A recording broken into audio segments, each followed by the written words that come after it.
من هو في أعظم نعمة وأجل عافية ولا يذكر الله، ويأتي إنسان في وقت مثل هذا فيذكر الله ويلهم رفع اليدين. هذا اصطفاء من رب الأرض والسماء.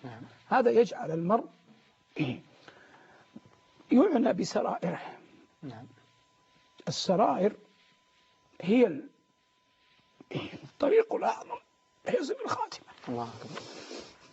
طيب شيخنا، لعلي أخرج من هذا الموقف، وقبل أن أخرج منه إلى الآية التي بعدها، هذه رسالة بهذه الصورة، رسالة إلى كل مسلم بأن هذه الشهادة من أجلها يقتلون إخواننا في غزة، ومن أجلها بإذن الله سنصمد في وجوههم وسنحمي ديارنا. شيخ